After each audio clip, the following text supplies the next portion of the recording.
സിനിമയിൽ ഒരുപാട് നല്ല നല്ല ലവ് സ്റ്റോറീസ് ഉണ്ടല്ലേ. രാജ് സിമ്രൻ, ജോർജ് സെലിൻ, വിനോദ്, ഐഷ, സുധി, മിനി, ഒരുപാട് നല്ല ലവ് സ്റ്റോറീസ് ഉണ്ട്. പക്ഷേ ഈ സ്റ്റോറീസിനെല്ലാം ഒരു ചെറിയ പ്രശ്നമുണ്ട്. ഈ ലവേഴ്സ് തമ്മിൽ ഒന്നിക്കുന്നിടത്ത് സിനിമ തീരും. കണ്ടുകൊണ്ടിരിക്കുന്നവരുടെ മനസ്സ് നിറയും. അവർ വീട്ടിൽ പോയിട്ട് ആഗ്രഹിക്കും അവർക്കും ഇതുപോലെ നല്ല ലവ് സ്റ്റോറി ഉണ്ടായിരുന്നിരുന്നെങ്കിൽ. പക്ഷേ ഇങ്ങനത്തെ മൂവി കപ്പിൾസിനെ പിടിച്ച് റോൾ മോഡൽസ് ആക്കുമ്പോൾ നമ്മളൊരു ചെറിയ കാര്യം മറക്കുന്നു. രണ്ട് പേർ തമ്മിൽ പ്രണയത്തിലാവുമ്പോൾ അവരെ ഒന്നിപ്പിക്കാൻ അവരുടെ ബ്രെയിൻ അവരെ ഓട്ടോമാറ്റിക്കലി പ്രേരിപ്പിക്കും. അവരുടെ ബ്രെയിൻ അതിന് പ്രോഗ്രാംഡാണ്. പുതിയ ആൾക്കാരെ കണ്ടുമുട്ടുക, അവരുമായി പ്രണയത്തിലാവുക, അവരുമായി കുട്ടികളെ ഉണ്ടാക്കുക, കുട്ടികൾ വളർന്നു വലുതായതിനു ശേഷം വേറൊരാളെ തേടി പോവുക, അവരുമായി പ്രണയത്തിലാവുക, അവരുമായി കുട്ടികളെ ഉണ്ടാക്കുക. ഇങ്ങനൊരു സൈക്കിളിന് നമ്മുടെ ബ്രെയിൻ എവല്യൂഷണറിലി പ്രോഗ്രാംഡാണ്. കാരണം അങ്ങനെയാണ് നമ്മുടെ ആൻസിസ്റ്റേഴ്സ് കൂടുതൽ സോഷ്യൽ ബോണ്ട്സ് ഉണ്ടാക്കുകയും കൂടുതൽ ജനറ്റിക് വെറൈറ്റി ഉള്ള കുട്ടികളെ ഉണ്ടാക്കിയിരുന്നത്. അതായത് ഞാൻ പറയുന്നത് എന്തെന്ന് വെച്ചാൽ, ഒരാളുമായി പ്രണയത്തിലാവുക എന്നത് അത്ര മഹത്തായ കാര്യമല്ല. കാരണം അവരുടെ ബ്രെയിൻ ഓട്ടോമാറ്റിക്കലി അവരെ അതിനെ പ്രേരിപ്പിക്കും. നമ്മുടെ ബ്രെയിൻ അതിന് പ്രോഗ്രാംഡാണ്. പക്ഷേ നമ്മുടെ ബ്രെയിൻ പ്രോഗ്രാംഡ് അല്ലാത്തത് എന്തിനാണെന്നറിയോ? ഒരാളുമായി പ്രണയത്തിലായതിനു ശേഷം അയാളുമായി 20, 30, 40 വർഷം ഒരു ലോങ് ടേം റിലേഷൻഷിപ്പിൽ നിൽക്കാൻ. ഇങ്ങനൊരു ലോങ് ടേം റിലേഷൻഷിപ്പ് നമ്മുടെ ആൻസിസ്റ്റേഴ്സിന് ആവശ്യം വന്നിട്ടില്ല. അതുകൊണ്ട് തന്നെ നമ്മുടെ ബ്രെയിൻ അതിന് പ്രോഗ്രാംഡ് അല്ല. അതായത് ഞാൻ പറയുന്നത് എന്തെന്ന് വെച്ചാൽ, ഒരാളുമായി ഒരു 20, 30, 40, 50 വർഷം ഒരു ലോങ് ടേം റിലേഷൻഷിപ്പിൽ നിൽക്കുകയാണെങ്കിൽ നിങ്ങളത് ചെയ്യുന്നത് നിങ്ങളുടെ ബ്രെയിൻ നിങ്ങൾക്ക് ഒരു രീതിയിലുള്ള എക്സ്ട്രാ മോട്ടിവേഷനും തരുന്നതുകൊണ്ടല്ല, അത് നിങ്ങളെടുക്കുന്ന തീരുമാനമാണ്. അപ്പോൾ ഇനി നമുക്ക് ആ ക്വസ്റ്റ്യൻ ചോദിക്കാം, രണ്ടുപേർ തമ്മിൽ ഒന്നിക്കുന്നതിലാണോ കാര്യം, ഒന്നിച്ച് മുന്നോട്ട് പോകുന്നതിലാണോ കാര്യം?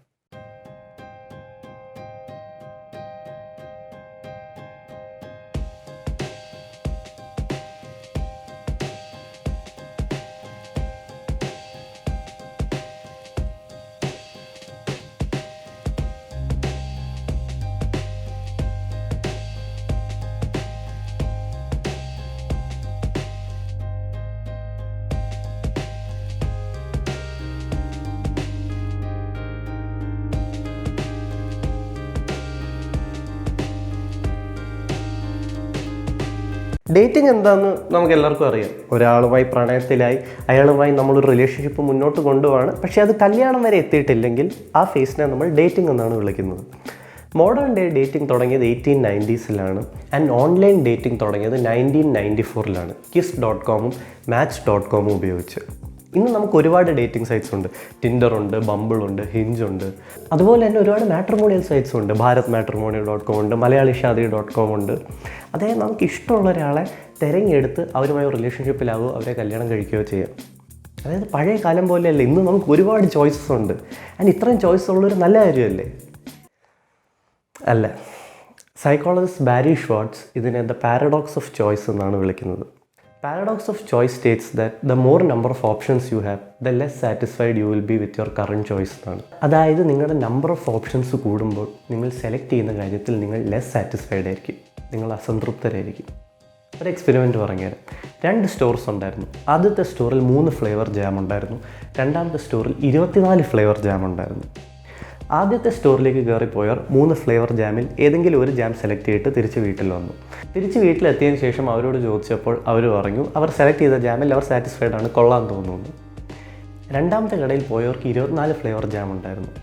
അവർ ഭയങ്കര ഡൗട്ട് അടിച്ചു, ഏത് ജാം സെലക്ട് ചെയ്യണം, ഏത് ജാം സെലക്ട് ചെയ്യണം, ഏത് ജാം സെലക്ട് ചെയ്യണം. അവസാനം അവർക്ക് ഇഷ്ടമുള്ളൊരു ജാം സെലക്ട് ചെയ്തിട്ട് അവർ വീട്ടിൽ വന്നു. പക്ഷേ അവരോട് ചോദിച്ചപ്പോൾ അവർ പറഞ്ഞു അവർ സെലക്ട് ചെയ്ത ജാമിൽ അവർ സംതൃപ്തരല്ല, ഇതിലും നല്ലൊരു ഫ്ലേവർ എടുക്കാമായിരുന്നു. ഇതാണ് പാരഡോക്സ് ഓഫ് ചോയ്സ്. ഇതെല്ലാ ഫീൽഡിലും ആപ്ലിക്കബിൾ ആണ്. ഷോപ്പിങ്ങിലാണെങ്കിലും റിലേഷൻഷിപ്പിലാണെങ്കിലും കരിയർ ഡിസിഷൻസിലാണെങ്കിലും കൂടുതൽ ഓപ്ഷൻസ് അവൈലബിൾ ആവും തോറും നിങ്ങൾ സെലക്ട് ചെയ്ത കാര്യത്തിൽ ലെസ് സാറ്റിസ്ഫൈഡ് ആയിരിക്കും. ഇന്ന് ഇന്ത്യയിലെ ഡിവോഴ്സ് റേറ്റ്സ് കൂടിക്കൊണ്ടേയിരിക്കുകയാണ്. നമുക്കിതിനെ മൾട്ടിപ്പിൾ രീതിയിൽ വ്യാഖ്യാനിക്കാം. നമുക്ക് വേണമെങ്കിൽ പറയാം ആൾക്കാർക്ക് കല്യാണത്തിൽ നിന്ന് ഇറങ്ങിപ്പോകാനുള്ള ഫ്രീഡം എന്നുള്ളത് കൊണ്ടാണ് ഡിവോഴ്സ് റേറ്റ്സ് കൂടുന്നതെന്ന്. പക്ഷേ ഇതിൻ്റെ മറുവശം നോക്കണം. മാരിറ്റൽ ഹാപ്പിനെസ്സും റിലേഷൻഷിപ്പ് ഹാപ്പിനെസ്സും കൺസിസ്റ്റൻ്റ്ലി കുറഞ്ഞുകൊണ്ടിരിക്കുകയാണ്. അതായത് ആൾക്കാർ അവരുടെ റിലേഷൻഷിപ്സിലും മാരേജസിലും പഴയതുപോലെ സാറ്റിസ്ഫൈഡ് അല്ല. ഇതെന്തുകൊണ്ടാണ്? ഒരു മെയിൻ റീസണാണ് സോഷ്യൽ മീഡിയ. പണ്ട് ആൾക്കാർ ജീവിച്ചിരുന്നത് കമ്മ്യൂണൽ വില്ലേജസിലാണ്. അവർ കണ്ടിരുന്നത് അവരുടെ അയലത്തെ കപ്പിൾസാണ്. അവർ അടി ഉണ്ടാക്കുമായിരുന്നു, മേക്കപ്പ് ചെയ്യുമായിരുന്നു, ഇണങ്ങുമായിരുന്നു, എല്ലാം അവർ നേരിട്ട് കാണുമായിരുന്നു. പക്ഷേ ഇന്ന് അവർ കാണുന്ന കപ്പിൾസ് എല്ലാം സോഷ്യൽ മീഡിയയിലാണ്. ആൻഡ് സോഷ്യൽ മീഡിയയിലെ ഫീഡ് ക്യൂറേറ്റഡ് ആണ്. ഏതൊരു കപ്പിളും അവരുടെ ബെസ്റ്റ് മൊമെൻറ്റ്സ് മാത്രമേ സോഷ്യൽ മീഡിയയിൽ ഇടാറുള്ളൂ. അവരുടെ തല്ലെടുത്ത് ആരും സോഷ്യൽ മീഡിയയിലോട്ട് അപ്ലോഡ് ചെയ്യില്ല. പക്ഷേ കാണുന്നവർ ഇത് ഓർക്കുന്നില്ല. അവരുടെ റിയൽ ലൈഫ് റിലേഷൻഷിപ്പിനെ സോഷ്യൽ മീഡിയ റിലേഷൻഷിപ്പുമായിട്ട് കമ്പയർ ചെയ്യുന്നു. ഇതവരെ വല്ലാതെ ഫ്രസ്ട്രേറ്റഡ് ആക്കുന്നു. ഫേസ്ബുക്ക് CEO ആയ ഷെറിൽ സാൻബർഗ് പറഞ്ഞത്, the single most important decision a person will make in their life and career is selecting their life partner എന്നാണ്. അതായത് ഒരാളുടെ ലൈഫിലെയും കരിയറിലെയും മോസ്റ്റ് ഇമ്പോർട്ടൻറ്റ് ഡിസിഷൻ അവരുടെ ലൈഫ് പാർട്ട്ണറിനെ സെലക്ട് ചെയ്യുക എന്നതാണ്. പക്ഷേ നമ്മളിൽ പലർക്കും ഒരു നല്ല ലൈഫ് പാർട്ട്ണറിനെ കണ്ടുപിടിക്കാൻ സാധിക്കുന്നില്ല. നമ്മൾ നോക്കുമ്പോൾ നമ്മുടെ ഫ്രണ്ടിന് മേ ബി നല്ലൊരു ഗേൾ ഫ്രണ്ട് കാണും, നമ്മുടെ കസിന് ഒരു നല്ല ബോയ് ഫ്രണ്ട് കാണും, നമുക്ക് മാത്രം നല്ലൊരു പാർട്ട്ണറിനെ കിട്ടുന്നില്ല. ഇത് എന്തുകൊണ്ടായിരിക്കും? റിലേഷൻഷിപ്പ് എക്സ്പെർട്ടായ ലോഗൻ യൂറി പറയുന്നത് ഇത് നമ്മുടെ പ്രശ്നമാണെന്നാണ്. ഇത് നമ്മുടെ ഡേറ്റിംഗ് ടെൻഡൻസി കാരണമാണ്. നമുക്ക് 3 തരം ഡേറ്റിംഗ് ടെൻഡൻസീസ് ഉണ്ടെന്നാണ് പുള്ളിക്കാരി പറയുന്നത്. നമ്മൾ ഒന്നെങ്കിൽ ഒരു റൊമാൻറ്റിസൈസറാണ്, അല്ലെങ്കിൽ ഒരു മാക്സിമൈസറാണ്, അല്ലെങ്കിൽ ഒരു ഹെസിറ്റേറ്ററാണ്. ആൻഡ് ഈ ഡേറ്റിംഗ് ടെൻഡൻസി കാരണമാണ് നമുക്ക് നല്ലൊരു പാർട്ട്ണറെ കണ്ടുപിടിക്കാൻ സാധിക്കാത്തത്. ഈ ഡേറ്റിംഗ് ടെൻഡൻസീസ് എന്തൊക്കെയാണെന്ന് ഞാൻ എക്സ്പ്ലെയിൻ ചെയ്യാം. റൊമാൻറ്റിസൈസർ. ഏതൊരു റിലേഷൻഷിപ്പ് തുടങ്ങുമ്പോൾ ഭയങ്കര ഫണ്ണും എക്സൈറ്റിങ്ങുമാണ്. ഈ ഫേസിനെ നമ്മൾ ഹണിമൂൺ ഫേസ് എന്നാണ് വിളിക്കുന്നത്. എവല്യൂഷണറിലി നമ്മൾ അതിന് പ്രോഗ്രാംഡാണ്. ഒരാളെ കണ്ട് ഇഷ്ടപ്പെട്ടാൽ അയാളുമായി വേഗം കുട്ടികളെ ഉണ്ടാക്കാനും കുട്ടികൾ വളർന്ന് ഇത്തിരി വലുതാവുന്നവരെ അവരുടെ കൂടെ നിൽക്കാനും നമ്മുടെ ബ്രെയിൻ പ്രോഗ്രാംഡാണ്. അതുകൊണ്ട് തന്നെ ഇനിഷ്യലി റിലേഷൻഷിപ്സ് ഭയങ്കര എക്സൈറ്റിംഗ് ആണ്. പക്ഷേ കുട്ടികൾ ഇത്തിരി വളർന്ന് വലുതായാൽ അടുത്ത ആളെ തേടി പോകാനും നമ്മുടെ ബ്രെയിൻ പ്രോഗ്രാംഡാണ്. കാരണം ജനറ്റിക് വേരിയബിലിറ്റി ഇൻക്രീസ് ചെയ്യണം. അതുകൊണ്ട് തന്നെ ഹണിമൂൺ ഫേസ് 5-6 വർഷം കഴിയുമ്പോൾ എൻഡ് ചെയ്യും ഏതൊരു റിലേഷൻഷിപ്പിലും. റൊമാൻറ്റിസൈസേഴ്സ് പക്ഷേ ഇത് മനസ്സിലാക്കുന്നില്ല. ഹണിമൂൺ ഫേസ് എൻഡ് ചെയ്യുമ്പോൾ അവർ വിചാരിക്കും അവരുടെ റിലേഷൻഷിപ്പ് തകരുന്നതിൻ്റെ സൈനാണ് അതെന്ന്. റിലേഷൻഷിപ്പിലെ ഫണ്ടും എക്സൈറ്റ്മെൻറ്റും എല്ലാം താഴുന്നത് റിലേഷൻഷിപ്പ് തകരുന്നതിൻ്റെ ഒരു സൈനാണെന്ന് വിചാരിച്ച് റൊമാൻറ്റിസൈസേഴ്സ് അവരുടെ പാർട്ട്നേഴ്സിനെ ഇട്ടിട്ട് പോകും. മാക്സിമൈസേഴ്സിന് ഒരു നല്ല പാർട്ട്ണർ പോരാ, അവർക്ക് ബെസ്റ്റ് പാർട്ട്ണർ വേണം. അവർക്കൊരു നല്ല റിലേഷൻഷിപ്പ് പോലെ അവർക്ക് ബെസ്റ്റ് റിലേഷൻഷിപ്പ് തന്നെ വേണം. കാരണം അവരെപ്പോഴും ആലോചിച്ചുകൊണ്ടിരിക്കണോ എനിക്ക് ഇതിലും നല്ലൊരാളെ കിട്ടുമോ, ഇതിലും നല്ലൊരാളെ കിട്ടുമോ. റിലേഷൻഷിപ്സിൽ അവരുടെ പാർട്ട്നേഴ്സ് എത്ര നല്ലതാണെങ്കിലും മാക്സിമൈസേഴ്സ് അവരിൽ ഒരു കുറ്റം കണ്ടുപിടിക്കും. എന്നിട്ട് അവർ വിചാരിക്കും അവർക്ക് ഇതിലും നല്ലൊരു പാർട്ട്ണറെ കിട്ടുന്നത്. അതുകൊണ്ട് തന്നെ അവരുടെ പാർട്ട്ണറിനെ ഇട്ടിട്ട് പോകും. ഹെസിറ്റേറ്റേഴ്സ് എന്ന് പറയുന്നത് അവരുടെ സ്വന്തം ഇൻസെക്യൂരിറ്റീസ് കാരണം ഒരിക്കലും ഡേറ്റ് ചെയ്യാൻ പോവില്ല. അവർ പറയും ഞാനൊന്ന് ജിമ്മിൽ പോയിട്ടൊന്ന് റെഡി ആവട്ടെ എന്നിട്ട് ഞാൻ ഡേറ്റ് ചെയ്യാൻ പോകും, അല്ലെങ്കിൽ ഞാൻ ഫൈനാൻഷ്യലി ഒന്ന് സ്റ്റേബിൾ ആവട്ടെ എന്നിട്ട് ഞാൻ ഡേറ്റ് ചെയ്യാൻ പോകും. I understand it's good to work on yourself. നമ്മളൊരു നല്ല അവസ്ഥയിൽ എത്തിയിട്ട് ഡേറ്റ് ചെയ്യാൻ പോകുന്നത് നല്ല കാര്യമാണ്. പക്ഷേ ഹെസിറ്റേറ്റേഴ്സ് ഒരിക്കലും ഡേറ്റ് ചെയ്യാൻ ഇറങ്ങില്ല അവരുടെ ഇൻസെക്യൂരിറ്റീസിനെ പേടിച്ച്. നമ്മുടെ ഇൻസെക്യൂരിറ്റീസ് കാരണം നമ്മൾ ഡേറ്റ് ചെയ്യാതിരിക്കുകയാണെങ്കിൽ അവിടെ ഒരു ഇമ്പോർട്ടൻ്റ് ഓപ്പർച്യൂണിറ്റി കോസ്റ്റ് ഇൻകർ ആവുന്നുണ്ട്. It is a chance to learn.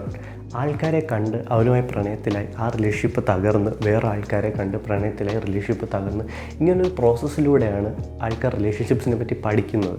അവർ എന്ത് തരം ആളാണ്, അവർക്ക് എന്ത് തരം ആളെയാണ് ആവശ്യം, എന്ത് തരം റിലേഷൻഷിപ്പാണ് അവർ ആഗ്രഹിക്കുന്നത്.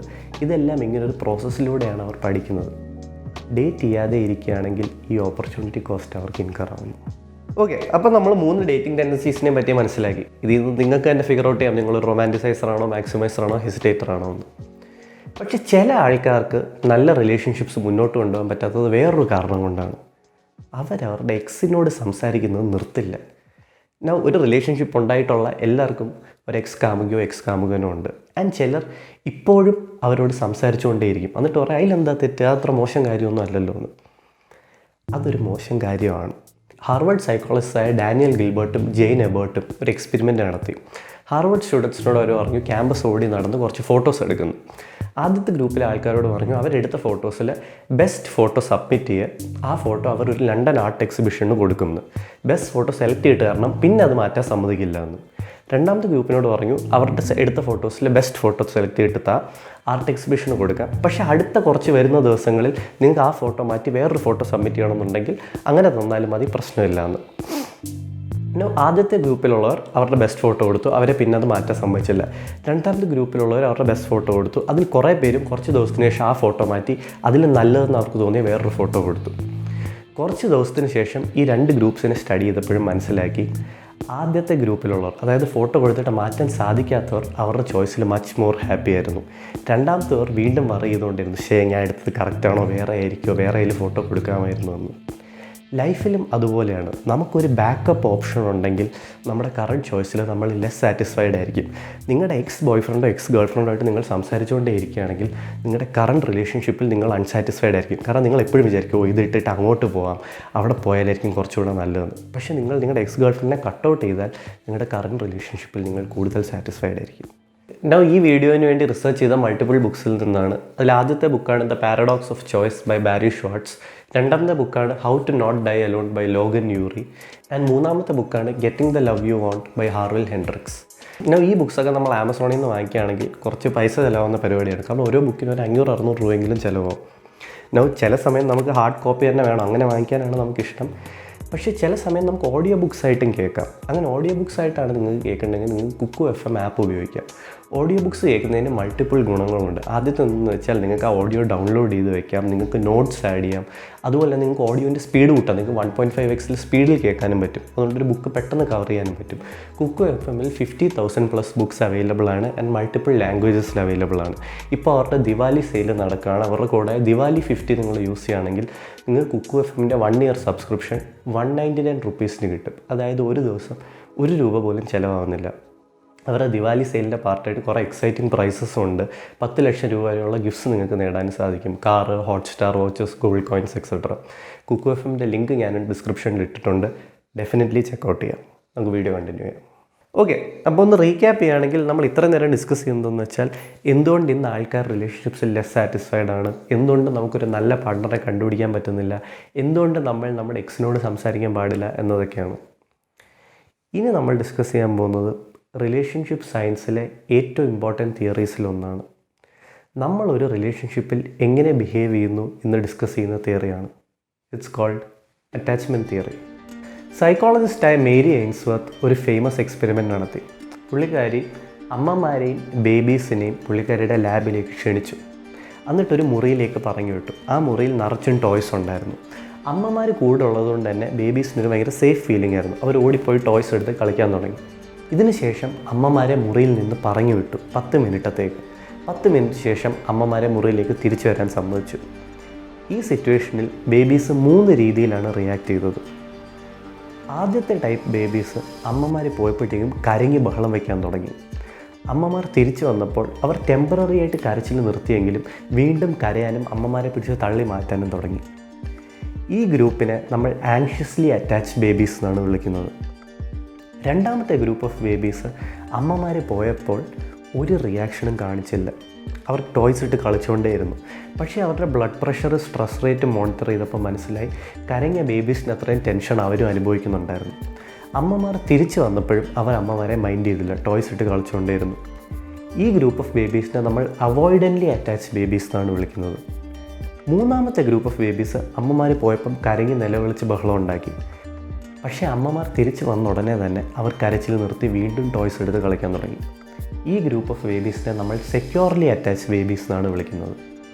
അമ്മമാരും കുട്ടികളും തമ്മിലുള്ള ഇതേ അറ്റാച്ച്മെൻറ്റ് സ്റ്റൈൽസാണ് നമ്മൾ നമ്മുടെ അഡൾട്ട് റിലേഷൻഷിപ്സിലും കാണിക്കുന്നത്. ഞാൻ പറഞ്ഞ പോലെ ആദ്യത്തെ ഗ്രൂപ്പ് ഓഫ് ബേബീസ് ആയിരുന്നു ആങ്ഷ്യസ്ലി അറ്റാച്ച്ഡ് ബേബീസ്. അതായത് അമ്മമാർ പോയപ്പോൾ അവർ കരഞ്ഞു, അമ്മമാർ തിരിച്ചു വന്നപ്പോഴും കരച്ചിൽ നിർത്തിയതിന് ശേഷം വീണ്ടും അമ്മമാരെ പിടിച്ച് തള്ളി മാറ്റിയ ബേബീസ്. ആങ്ഷ്യസ്ലി അറ്റാച്ച്ഡ് ബേബീസിനെ പോലെ തന്നെ ആങ്ഷ്യസ്ലി അറ്റാച്ച്ഡ് പാർട്ട്നേഴ്സും ഉണ്ട്. അവരുടെ പാർട്ണർ അൺഅവൈലബിൾ ആയി അവർ ഭയങ്കരമായിട്ട് ടെൻഷൻ അടിക്കാൻ തുടങ്ങും, പാനിക് ചെയ്യാൻ തുടങ്ങും. പാർട്ട്നേഴ്സിന് മെസ്സേജ് അയച്ചുകൊണ്ടിരിക്കും, നിർത്താതെ ഫോൺ ചെയ്തുകൊണ്ടേയിരിക്കും. പാർട്ണറിനെ അസൂയപ്പെടുത്താൻ നോക്കും, റിലേഷൻഷിപ്പ് ഇട്ടിട്ട് പോകുന്ന പറയും, ഭീഷണിപ്പെടുത്തും. ഇങ്ങനത്തെ ആൾക്കാരാണ് ആങ്ഷ്യസ്ലി അറ്റാച്ച്ഡ് പാർട്ട്നേഴ്സ്. രണ്ടാമത്തെ ഗ്രൂപ്പ് ഓഫ് ബേബീസ് നിങ്ങൾക്ക് ഓർമ്മയുണ്ടെങ്കിൽ അവോയ്ഡൻ്റ്ലി അറ്റാച്ച്ഡ് ബേബീസ് ആയിരുന്നു. അമ്മമാർ പോയതും വന്നതും ഒന്നും അവർ ഒരു റിയാക്ഷനും കാണിച്ചില്ല. അവർ ഒരു പ്രശ്നമില്ലാത്ത പോലെ അഭിനയിച്ചു, പക്ഷേ അവർ നല്ല ടെൻഷൻ അനുഭവിക്കുന്നുണ്ടായിരുന്നു.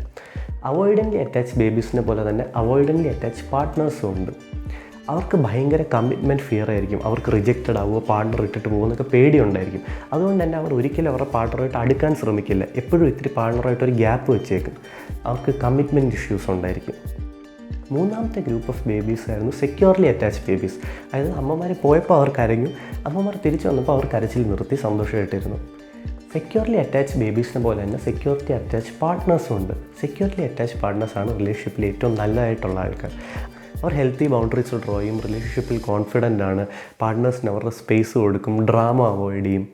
സെക്യൂർലി അറ്റാച്ച്ഡ് പാർട്ട്നേഴ്സാണ് ഏറ്റവും നല്ല റിലേഷൻഷിപ്പ് പാർട്ട്നേഴ്സ്.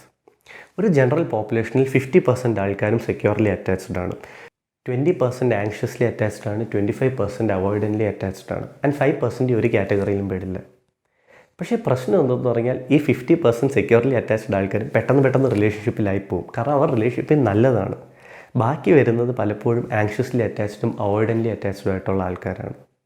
അതുകൊണ്ട് ഒരു നല്ല റിലേഷൻഷിപ്പിലാവണമെന്നുണ്ടെങ്കിൽ വേഗം പോയി ഒരു സെക്യൂർലി അറ്റാച്ച് പാർട്ട്ണറെ കണ്ടുപിടിക്കുക. Okay, I understand. ഒരു സെക്യൂർ പാർട്ട്ണറിനെ പോയി കണ്ടുപിടിക്കുക എന്ന് പറയാൻ എളുപ്പമാണ്. പക്ഷെ ഒരാളെ കണ്ടിട്ട് നമ്മൾ എങ്ങനെ മനസ്സിലാക്കാനാണ് അയാളൊരു നല്ല പാർട്ട്ണറാണോ അല്ലയോ എന്ന്? പാർട്ട്നേഴ്സിനെ സെലക്ട് ചെയ്യുന്നതിൽ നമ്മൾ പലപ്പോഴും മിസ്റ്റേക്സ് വരുത്താറുണ്ട്. And this is because of something known as the present bias. Present bias എന്തെന്ന് വെച്ചാൽ നമുക്കിപ്പോൾ ഒബ്സർവും മെഷറും ചെയ്യാൻ പറ്റുന്ന ക്വാളിറ്റീസിന് നമ്മൾ ഒരുപാട് വാല്യൂ പ്ലേസ് ചെയ്യും. Let me explain. നിങ്ങൾ ഒരാളെ കാണുന്ന ഉടനെ നിങ്ങൾ ആദ്യം ശ്രദ്ധിക്കുകയാണ്, ഓക്കെ അയാളെ കാണാൻ കൊള്ളാം, നല്ല ചിരി, നല്ല മുടി, നല്ല ഡ്രസ്സ്, കയ്യിൽ പൈസയൊക്കെ ഉണ്ടെന്ന് തോന്നുന്നു, കൊള്ളാം. ആൻഡ് ഈ ക്വാളിറ്റീസിനൊക്കെ നമ്മൾ ഒരുപാട് വാല്യൂ പ്ലേസ് ചെയ്യും. വെൻ ഇൻഫാക്റ്റ് ഈ ക്വാളിറ്റീസിനാണ് ഏറ്റവും വാല്യൂ കുറവുള്ളത് റിലേഷൻഷിപ്പിൽ. സൈക്കോളജിസ്റ്റായ ജോൺ ഗോട്ട്മാൻ 40 വർഷത്തോളം കപ്പിൾസിനെ സ്റ്റഡി ചെയ്തു. അതായത് ആൾക്കാർ പ്രണയത്തിലായ ദിവസം മുതൽ അവരുടെ കല്യാണം കഴിഞ്ഞ് 40 വർഷം കഴിയുന്നത് വരെ അദ്ദേഹം അവരെ മോണിറ്റർ ചെയ്തുകൊണ്ടേയിരുന്നു. ഈ 40 വർഷത്തിൻ്റെ ഒടുവിൽ അദ്ദേഹം ഈ കപ്പിൾസിനെ 2 ഗ്രൂപ്പായിട്ട് വേർതിരിച്ചു: the masters and the disasters. Masters എന്ന് പറയുന്നത് സക്സസ്ഫുള്ളും ഹാപ്പിയുമായിട്ടുള്ള കപ്പിൾസായിരുന്നു. ഡിസാസ്റ്റേഴ്സ് എന്ന് പറയുന്നത് ഫെയിലായിപ്പോയ കപ്പിൾസായിരുന്നു.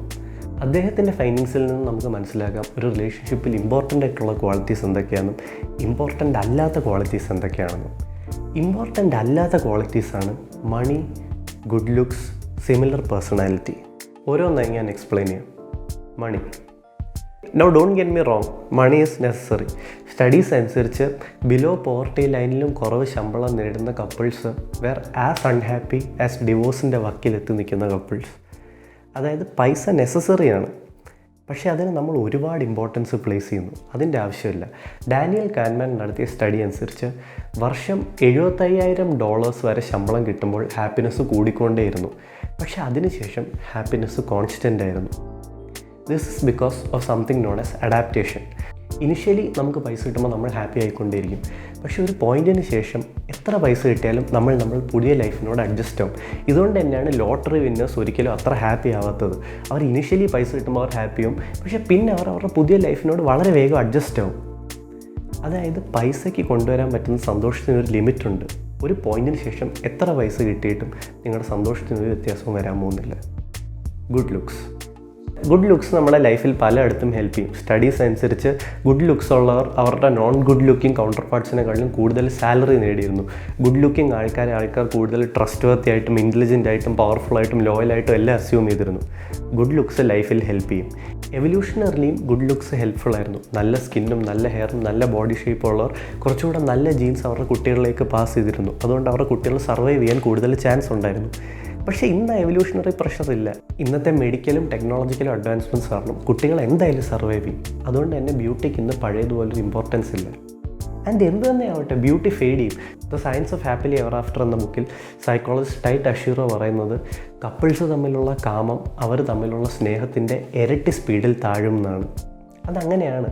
എത്ര ഭംഗിയുള്ള ആളാണെങ്കിലും അയാളെ എല്ലാ ദിവസവും വീണ്ടും വീണ്ടും വീണ്ടും കണ്ടുകൊണ്ടിരുന്നാൽ നമ്മുടെ ബ്രെയിൻ അതിന് അഡ്ജസ്റ്റ് ആവും. ഇതുകൊണ്ട് തന്നെയാണ് വളരെ ബ്യൂട്ടിഫുള്ളും ഹാൻഡ്സമായിട്ടുള്ള മൂവി സ്റ്റാർസ് വരെ ചീറ്റ് ചെയ്യുന്നത്.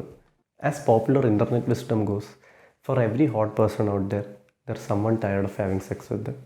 ബ്യൂട്ടിക്ക് നമ്മൾ വിചാരിക്കുന്ന അത്ര ഇമ്പോർട്ടൻസ് ഇല്ല. Similar personality. കുറേ പേർക്കൊരു തെറ്റിദ്ധാരണയുണ്ട്. അവരും അവരുടെ പാർട്ട്ണറും സ്വഭാവം വൈസ് എത്ര സിമിലർ ആണോ അത്രയും റിലേഷൻഷിപ്പിൻ്റെ അതൊരു നല്ല കാര്യമായിരിക്കും.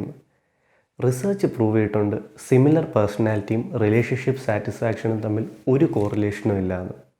റിലേഷൻഷിപ്പ് എക്സ്പേർട്ടായ എലി ഫിങ്കൽ പറയുന്നതനുസരിച്ച് there is no correlation between how happy you are in a relationship and how similar your personalities R.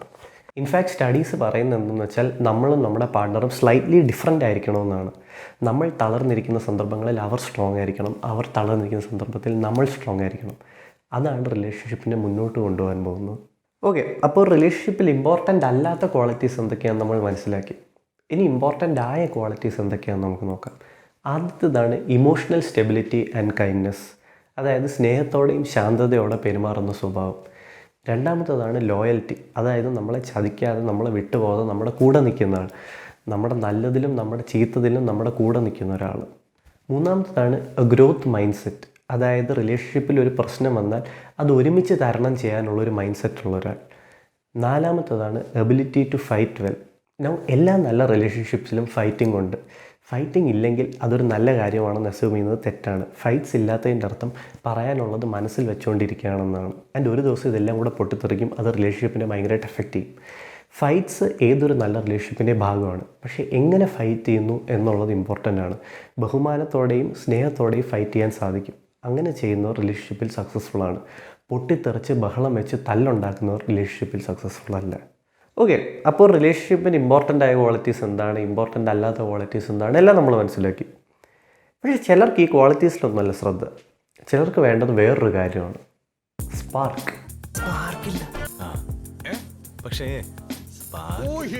Spark എന്താണെന്ന് ഞാൻ പറയാതെ തന്നെ നിങ്ങൾക്ക് എല്ലാവർക്കും അറിയായിരിക്കും. അതിൻ്റെ മറ്റൊരു പേരാണ് ലവ് അറ്റ് ഫസ്റ്റ് സൈറ്റ്. ഒരാളെ കാണുമ്പോൾ തന്നെ തോന്നുന്ന നെർവസ്നെസ്, ആ എക്സൈറ്റ്മെൻറ്റ്, അയാൾ തൊടുമ്പോൾ വരുന്ന ഫീലിംഗ്, അയാൾ മുറിയിലേക്ക് കടന്നു വരുമ്പോൾ തോന്നുന്ന സന്തോഷം, അതൊക്കെയാണ് spark. And don't get me wrong, spark is A wonderful thing. Spark അനുഭവിക്കാൻ ഭയങ്കര രസമാണ്. പക്ഷേ you know what, it's very dangerous. ഒരുപാട് പൊട്ടൻഷ്യൽ റിലേഷൻഷിപ്സ് നടക്കാതെ പോകുന്നത് ഈ സ്പാർക്ക് കാരണമാണ്.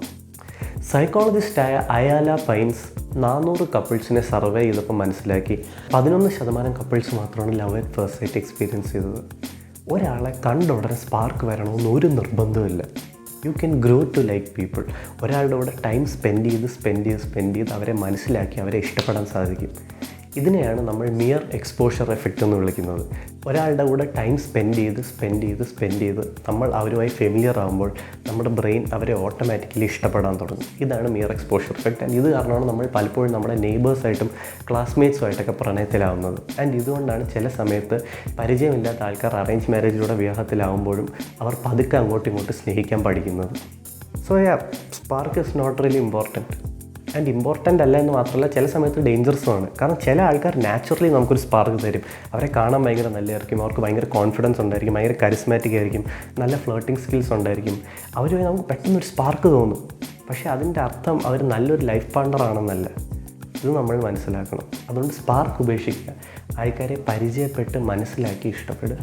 ഓക്കെ, ഇതെല്ലാം കേട്ട ശേഷം ലെറ്റ്സ് സേ നിങ്ങളൊരു നല്ല പാർട്ട്ണറെ കണ്ടുപിടിച്ചു. അവർക്ക് ഒരുപാട് നല്ല ക്വാളിറ്റീസ് ഉണ്ട്, നിങ്ങൾ ഹാപ്പിയാണ്. പക്ഷേ ഇനി നിങ്ങൾക്കൊരു ഡൗട്ട് വരുന്നു, അവരെ കല്യാണം കഴിക്കണോ വേണ്ടയോ, അവരെ ഒരു ജീവിത പങ്കാളി ആക്കണോ? ആൾക്കാർ ഈ പ്രശ്നത്തിനെ 2 രീതിയിലാണ് അപ്രോച്ച് ചെയ്യുന്നത്. ചിലർ കല്യാണത്തിലേക്ക് സ്ലൈഡ് ചെയ്യും, ചിലർ കല്യാണം വേണമെന്ന് ഡിസൈഡ് ചെയ്യും. എക്സ്പ്ലെയിൻ ചെയ്യാം. നിങ്ങൾ എപ്പോഴെങ്കിലും സിനിമ കാണാൻ തിയേറ്ററിൽ പോകുമ്പോൾ ഒരു ടബ്ബ് പോപ്കോണും വാങ്ങിച്ചുകൊണ്ട് പോയിട്ടുണ്ടോ? അങ്ങനെയാണെങ്കിൽ നിങ്ങൾക്ക് അറിയായിരിക്കും, നിങ്ങൾ സിനിമ കണ്ടിങ്ങനെ പോപ്കോൺ തിന്നുമ്പോൾ പലപ്പോഴും പോപ്കോൺ തീർന്ന് നിങ്ങളുടെ കൈ ടബിൻ്റെ അടിയിൽ തട്ടുമ്പോഴാണ് നിങ്ങൾ മനസ്സിലാക്കുന്നത് ഷീറ്റ് പോപ്കോൺ തീർന്നു എന്ന്. അല്ലെങ്കിൽ എന്തിനാ ഒരു 20 രൂപയുടെ ലേസ് പാക്കറ്റ് വാങ്ങിച്ച് നിങ്ങൾ സിനിമ കണ്ട് മുഴുവൻ കഴിച്ച് തീർത്ത് കൈ പാക്കറ്റിൻ്റെ അടിയിൽ തൊഴുമ്പോഴാണ് മനസ്സിലാവുന്ന ലേസ് തീർന്നു എന്ന്. പിന്നെ നിങ്ങൾക്ക് കുറ്റബോധവും, പക്ഷേ ആ മുഴുവൻ പാക്കറ്റും കഴിക്കണ്ടായിരുന്നു, എന്തിൻ്റെ കേടായിരുന്നു. Next time do this. ആ 20 രൂപയുടെ ഒരു ലേസ് പാക്കറ്റിന് പകരം 5 രൂപയുടെ 4 ലേസ് പാക്കറ്റ് വാങ്ങിക്കാം. നിങ്ങൾ മോസ്റ്റ്ലി ഒരു 2 ലേസ് പാക്കറ്റ് കഴിക്കുന്നുണ്ടെന്ന് വിചാരിക്കും കുറേ ചിപ്സായി ഇനി തിന്നണ്ടാന്ന്. ആദ്യത്തെ കേസിൽ 20 രൂപയുടെ ലേസ് പാക്കറ്റ് നിങ്ങൾ ചെയ്ത സ്ലൈഡിംഗ് ആണ്. രണ്ടാമത്തെ കേസിൽ നിങ്ങൾ ചെയ്ത ഡിസൈഡിംഗ് ആണ്. എന്തുകൊണ്ടാണ് രണ്ടാമത്തെ കേസിൽ നിങ്ങൾ 2 പാക്കറ്റ് കഴിക്കുന്ന ഉടനെ നിർത്തുന്നത്? കാരണം നിങ്ങൾക്ക് അവിടെ 4 ഡിസിഷൻ പോയിൻ്റ് ഉണ്ട്. ഓരോ പാക്കറ്റ് ലേസ് പൊട്ടിക്കുന്നതും ഒരു ഡിസിഷൻ പോയിൻ്റാണ്. ലേസ് കഴിക്കണോ വേണ്ടയോ, ഈ പാക്കറ്റ് ലേസ് കഴിക്കണോ, ഈ പാക്കറ്റ് ലേസ് കഴിക്കണോ. പക്ഷേ ഒരു 20 രൂപയുടെ ലേസ് പാക്കറ്റ് വാങ്ങിച്ചാൽ നിങ്ങൾക്ക് ഒരു ഒറ്റ ഡിസിഷൻ പോയിൻ്റ് ഉള്ളൂ. ആദ്യത്തെ പാക്കറ്റ് പൊട്ടിക്കുമ്പോൾ കഴിക്കണോ വേണ്ടയോ. പിന്നെ നിങ്ങൾ കഴിക്കണോ വേണ്ടയോ എന്ന് ചിന്തിക്കുന്നില്ല. ബിഹേവിയറൽ സയൻറ്റിസ്റ്റായ അമർ ചീമയും ദിലീപ് സോമനും ഒരു ഫേമസ് എക്സ്പെരിമെൻറ്റ് നടത്തി. അവർ ആൾക്കാരെ വിളിച്ചൊരു മുറിയിൽ കൊണ്ടുപോയി. എന്നിട്ട് അവർക്ക് 20 ബിസ്ക്കറ്റുള്ളൊരു പാക്കറ്റ് കൊടുത്തു. എന്നിട്ട് അവരുമായിട്ട് ഇങ്ങനെ സംസാരിച്ചുകൊണ്ടിരുന്നു. മിക്കവരും ആ 20 ബിസ്ക്കറ്റും ആ പാക്കറ്റിൽ നിന്ന് തിന്നു തീർത്തു. രണ്ടാമത്തെ ഒരു സെറ്റ് ഓഫ് ആൾക്കാരെ ഒരു മുറിയിൽ വിളിച്ചുകൊണ്ട് പോയിട്ട് അവർക്ക് 20 സെപ്പറേറ്റ് ബിസ്ക്കറ്റ് കൊടുത്തു. ഡിഫറെൻറ്റ് കളർ പേപ്പറിൽ പൊതിഞ്ഞ്, ഒരു റെഡ് കളർ പേപ്പറിൽ പൊതിഞ്ഞ ബിസ്ക്കറ്റ്, ഒരു ബ്ലൂ, ഒരു ഗ്രീൻ. മിക്കവരും ഒരു 4-5 ബിസ്ക്കറ്റ് കഴിച്ചിട്ട് നിർത്തി. കാരണം എന്താണെന്ന് വെച്ചാൽ 20 ഡിസിഷൻ പോയിൻ്റ് ഉണ്ട്. ഓരോ ഡിഫറെൻറ്റ് കളർ പേപ്പർ തുറക്കുമ്പോഴും ആ ഒരു ഡിസിഷൻ പോയിൻ്റാണ്. ഈ ബിസ്ക്കറ്റ് കഴിക്കണോ വേണ്ടയോ, ഈ ബിസ്ക്കറ്റ് കഴിക്കണോ വേണ്ടയോ. മറ്റവർക്ക് ഒരു ഡിസിഷൻ പോയിൻ്റേ ഉള്ളൂ. പാക്കറ്റ് തുറക്കുമ്പോൾ പാക്കറ്റ് ഫുൾ തിന്ന് തീർത്തിട്ട് അവർക്ക് കുറ്റബോധം, പക്ഷേ മുഴുവൻ തിന്ന് തീർക്കേണ്ടായിരുന്നു. ലൈഫിലും ഇതുപോലെയാണ്. ഏത് ഡിസിഷനിലേക്കും നമുക്ക് സ്ലൈഡ് ചെയ്യാം അല്ലെങ്കിൽ ഡിസൈഡ് ചെയ്യാം. സ്ലൈഡ് ചെയ്യാം, കല്യാണത്തിലേക്ക് നമുക്ക് വേണമെങ്കിൽ സ്ലൈഡ് ചെയ്യാം. നോക്കട്ടെ, എന്തെങ്കിലും ആവട്ടെ, കല്യാണം കഴിക്കുന്ന കല്യാണം കഴിക്കാം. പക്ഷേ ഇങ്ങനെ കല്യാണം കഴിക്കുന്നവർ അവരുടെ കല്യാണത്തെ ഓർത്ത് പിന്നീട് പശ്ചാത്തപിക്കും. കല്യാണം കഴിക്കാൻ തീരുമാനിക്കുന്നവർ ഏതെങ്കിലും ഒരു പോയിന്റിൽ ഓക്കെ ഇയാളെ കല്യാണം കഴിക്കും എന്നൊരു ഡിസിഷൻ എടുക്കുന്നവർ, ഒരു കോൺഷ്യസ് ഡിസിഷൻ എടുക്കുന്നവർ ആ കല്യാണത്തിൽ മച്ച് ഹാപ്പിയർ ആയിരിക്കും. നാഷണൽ മാരേജ് റിപ്പോർട്ട് നടത്തിയ സ്റ്റഡി അനുസരിച്ച് കല്യാണം വേണമെന്ന് കോൺഷ്യസ് ഡിസിഷൻ എടുത്ത couples were much happier than കല്യാണത്തിലേക്ക് സ്ലൈഡ് ചെയ്ത കപ്പിൾസ്. ഓൾസോ കല്യാണം എന്ന് പറയുന്നത് വളരെ ആലോചിച്ചെടുക്കേണ്ട ഒരു തീരുമാനമാണ്. സ്റ്റഡീസ് അനുസരിച്ച് കല്യാണത്തിന് മുമ്പ് 2 വർഷമെങ്കിലും ഡേറ്റ് ചെയ്തവർ 20% less likely to get divorce than instantly കല്യാണം കഴിച്ചവർ. Also couples who dated at least 3 years before marriage 39% less likely to get divorce than people who got instantly married. അതായത് ആവശ്യത്തിന് സമയമെടുത്ത് കല്യാണം കഴിക്കുക. പക്ഷേ എന്തുകൊണ്ടാണ് ഇങ്ങനെ കണ്ടുമുട്ടിയിട്ട് പ്രണയത്തിലായിട്ട് ഉടനെ തന്നെ കല്യാണം കഴിക്കുന്ന പലരും ഡിവോഴ്സായി പോകുന്നത്? This is due to something known as false consensus effect. നമ്മൾ ഒരാളുമായി പ്രണയത്തിലാകുമ്പോൾ ആദ്യം നമ്മൾ വിചാരിക്കും നമ്മുടെ അതേ താല്പര്യങ്ങളാണ് അവർക്കുമുള്ളതെന്ന്. നമുക്ക് സ്പോർട്സ് ഇഷ്ടമാണെങ്കിൽ നമ്മൾ വിചാരിക്കും അവർക്ക് സ്പോർട്സ് ഇഷ്ടമായിരിക്കും, അല്ലെങ്കിൽ ഭാവിയിൽ ഇഷ്ടമായിക്കോളും. അവർക്ക് സിനിമ ഇഷ്ടമായിരിക്കും, അല്ലെങ്കിൽ ഇഷ്ടമായിക്കോളും. അവരും ക്ലൈമറ്റ് ചേഞ്ചിനെ പറ്റി കെയർ ചെയ്യുന്നുണ്ടായിരിക്കും, ഇല്ലെങ്കിൽ ഭാവിയിൽ കെയർ ചെയ്തോളും. പക്ഷേ വർഷങ്ങളെടുത്താണ് നമ്മൾ മനസ്സിലാക്കുന്നത് അവർക്കിതിലൊന്നും ആക്ച്വലി ഇൻട്രസ്റ്റ് ഇല്ല. അവർക്കിതിലൊന്നും ഇൻട്രസ്റ്റ് ഇല്ല എന്ന് മനസ്സിലാക്കിയിട്ടും അവരുടെ കൂടെ നമ്മൾ നിൽക്കാൻ തീരുമാനിക്കുകയാണെങ്കിൽ അവിടെയാണ് റിലേഷൻഷിപ്പിൻ്റെ വിജയം. അതുകൊണ്ട് ആവശ്യത്തിന് സമയമെടുത്ത് നല്ലപോലെ മനസ്സിലാക്കി വർഷങ്ങളോളം ഡേറ്റ് ചെയ്തിട്ട് മാത്രം ആൾക്കാരെ കല്യാണം കഴിക്കുന്നതാണ് നല്ലത്. ഓക്കെ, ഇനി ഞാൻ ആസ് യൂഷ്വൽ ടോപ്പിക്കിൽ നിന്ന് ചെറുതായിട്ട് ഡീവിയേറ്റ് ചെയ്യാൻ പോവുകയാണ്. എനിക്ക് ഉറപ്പാണ് ഈ വീഡിയോ കണ്ടതിന് ശേഷം നിങ്ങളിൽ കുറച്ച് പേരെങ്കിലും നിങ്ങളുടെ ഫ്രണ്ട്സിനോ നിങ്ങളുടെ പാർട്ട്നേഴ്സിനോ ഒക്കെ ഈ വീഡിയോ അയച്ചു കൊടുക്കുമായിരിക്കും. പക്ഷേ നിങ്ങൾ അങ്ങനെ അയച്ചു കൊടുക്കുമ്പം അതിൽ കുറേ പേരെങ്കിലും തിരിച്ചു പറയും, എന്തിനാ ഇപ്പോൾ ഈ റിലേഷൻഷിപ്പിനെയൊക്കെ പറ്റി വീഡിയോ കാണുന്നത്? ഇതൊക്കെ അങ്ങനെ സയൻറ്റിഫിക്കായിട്ട് പഠിക്കേണ്ട കാര്യമാണോ? എനിക്ക് റിലേഷൻഷിപ്പിനെ പറ്റി എല്ലാം അറിയാം. ഒരു മണ്ടൻ്റെ വിചാരം അയാൾക്കെല്ലാം അറിയാവുന്നതാണ്. ഒരു ബുദ്ധിമാൻ്റെ ആറ്റിറ്റ്യൂഡ് അയാൾക്കൊന്നും അറിയില്ല എന്നുമാണ്. ഇതിനെയാണ് നമ്മൾ ഡണ്ണിങ് ക്രൂഗർ എഫക്റ്റ് എന്ന് വിളിക്കുന്നത്. ഡണ്ണിങ് ക്രൂഗർ എഫക്റ്റ് നമുക്ക് എല്ലായിടത്തും കാണാൻ സാധിക്കും. മണ്ടന്മാരായ കോളേജ് സ്റ്റുഡൻസിൻ്റെ വിചാരം അവരവരുടെ എക്സാമിൽ അവർ വിചാരിച്ചാലും നന്നായി പെർഫോം ചെയ്തു എന്നാണ്. അത്ര കഴിവില്ലാത്ത മെഡിക്കൽ വർക്കേഴ്സിൻ്റെ വിചാരം അവർ ആവറേജ് മെഡിക്കൽ വർക്കേഴ്സിനെക്കാട്ടിലും എഫിഷ്യൻ്റ് ആണെന്നാണ്. വയസ്സായ ഡ്രൈവേഴ്സിൻ്റെ വിചാരം അവർ യങ് ഡ്രൈവേഴ്സിനെക്കാട്ടിലും നന്നായിട്ട് ഡ്രൈവ് ചെയ്യുമെന്നാണ്. അൺഹെൽത്തി ഈറ്റിംഗ് ഹാബിറ്റ്സ് ഉള്ളവരുടെ വിചാരം അവർ ബാക്കിയുള്ളവരെക്കാളും ഹെൽത്തിയായി കഴിക്കുന്നു എന്നാണ്. ഇതെല്ലാ ഫീൽഡിലും ഉണ്ട്. ആൻഡ് ബുദ്ധിമാന്മാരായ കോളേജ് സ്റ്റുഡൻസും കഴിവുള്ള മെഡിക്കൽ വർക്കേഴ്സും ഹെൽത്തി ആയിട്ട് കഴിക്കുന്നവർക്ക് വിചാരം അവരത്ര നന്നായി അത് ചെയ്യുന്നില്ല എന്നാണ്.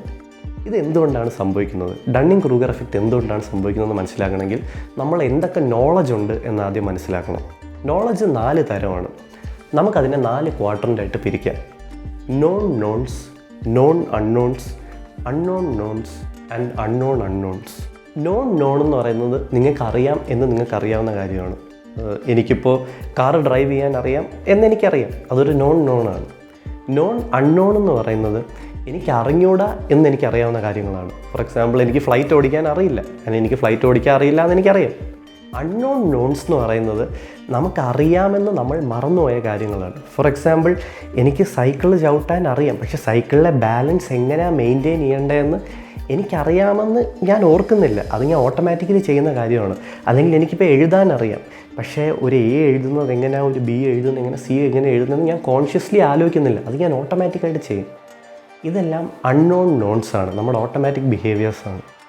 4മത്തേതാണ് അൺനോൺ അൺനോൺസ്, അതായത് നമുക്ക് അറിഞ്ഞൂടാ എന്ന് നമുക്ക് അറിഞ്ഞൂടാത്ത കാര്യങ്ങൾ. ഞാനൊരു സിമ്പിൾ എക്സാമ്പിൾ ഇട്ട് എക്സ്പ്ലെയിൻ ചെയ്യാം. ലെറ്റ്സ് സേ നിങ്ങൾ ബാസ്കറ്റ് ബോൾ കളിക്കാൻ ആദ്യമായിട്ട് പഠിക്കുകയാണ്. എന്തൊക്കെയാണ് നിങ്ങൾ അറിയേണ്ടത്? ബോൾ ഡ്രിബിൾ ചെയ്യാൻ നിങ്ങൾ അറിയണം, ബോൾ ഷൂട്ട് ചെയ്യാൻ അറിയണം, എങ്ങനെ പാസ് ചെയ്യണമെന്ന് പഠിക്കണം, എങ്ങനെ ടാക്കിൾ ചെയ്യണമെന്ന് പഠിക്കണം. ഇതെല്ലാം അറിഞ്ഞാൽ നിങ്ങളൊരു ബിഗിനർ ലെവലായി. പക്ഷേ ഒരു എക്സ്പേർട്ട് ആവണമെങ്കിലോ ഇതൊന്നും അറിഞ്ഞാൽ പോരാ. നിങ്ങൾ എങ്ങനെ ഒരു ലേയപ്പ് ഇടേണ്ടതെന്ന് പഠിക്കണം, എങ്ങനെ ഒരു ഡങ്ക് ഇടേണ്ടതെന്ന് പഠിക്കണം, എങ്ങനെ ഒരു 3 പോയിൻ്റർ ഇടേണ്ടതെന്ന് പഠിക്കണം. ഒരു എക്സ്പേർട്ടിന് ഇതൊക്കെ അറിയാം, പക്ഷേ അതേസമയം അയാൾക്ക് ഷൂട്ട് ചെയ്യാൻ അറിയാം, അയാൾക്ക് പാസ് ചെയ്യാൻ അറിയാം.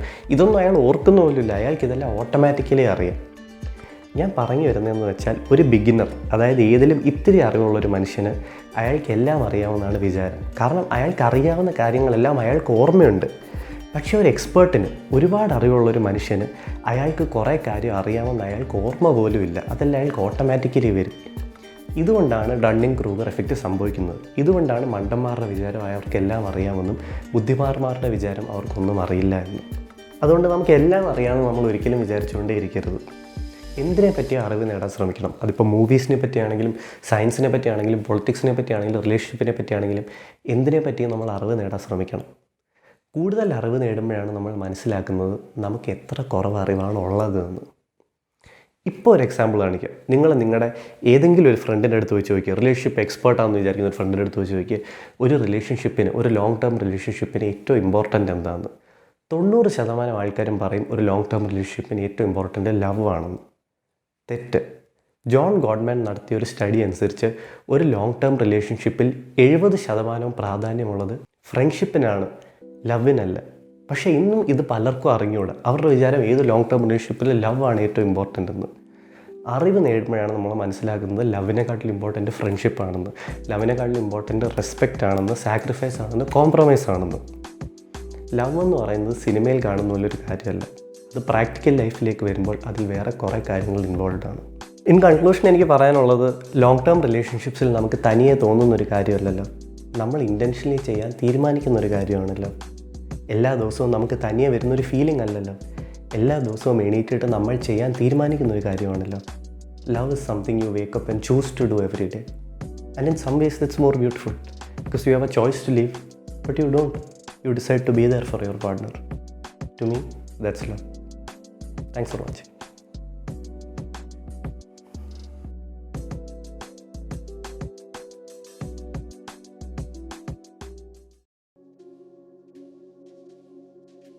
രണ്ട് കാര്യം. ഒന്ന്, കഴിഞ്ഞ പോളിൽ ഏറ്റവും കൂടുതൽ വോട്ട് കിട്ടിയത് ആർട്ടിഫിഷ്യൽ ഇൻ്റലിജൻസ് പറഞ്ഞ ടോപ്പിക്കിനാണ്. പക്ഷേ എനിക്ക് അതിൽ റിസർച്ച് ചെയ്യാൻ ടൈം കിട്ടില്ല, ഞാൻ കുറച്ച് ബിസി ആയിരുന്നു, ട്രാവലിങ്ങും പരിപാടിയൊക്കെ. അപ്പോൾ ആ സമയത്ത് ഞാൻ വായിച്ച 1-2 ബുക്സിൻ്റെ ബേസിസിലാണ് ഈ വീഡിയോ ചെയ്തേക്കുന്നത്. ആർട്ടിഫിഷ്യൽ ഇൻ്റലിജൻസിനെ പറ്റിയൊരു വീഡിയോ ഞാൻ വളരെ വേഗം തന്നെ ചെയ്യുന്നതായിരിക്കും. രണ്ടാമത്തെ കാര്യം എന്ന് പറഞ്ഞാൽ നമുക്ക് സിൽവർ പ്ലേ ബട്ടൺ കിട്ടി. So thank you. ഈ അവസരത്തിൽ നമ്മുടെ ടീമിനെയും താങ്ക് ചെയ്യണം. നമുക്ക് മ്യൂസിക് എല്ലാം ചെയ്തു തരുന്നത് ആർക്കൈവ് മ്യൂസിക്കാണ്. നമ്മുടെ ഫുൾ ബാക്ക്ഗ്രൗണ്ട് സ്കോറും ചെയ്യുന്നത് പുള്ളിയാണ്. നിങ്ങൾക്ക് ആ ബാക്ക്ഗ്രൗണ്ട് സ്കോർ ഇഷ്ടപ്പെട്ടിട്ടുണ്ടെങ്കിൽ നിങ്ങൾക്ക് പുള്ളിയുടെ ഇൻസ്റ്റ ചെക്കൗട്ട് ചെയ്യാം. Is incredibly talented. പുള്ളിയുടെ ഇൻസ്റ്റ ഹാൻഡിൽ ഞാൻ എൻ്റെ ഡിസ്ക്രിപ്ഷനിൽ കൊടുത്തിട്ടുണ്ട്.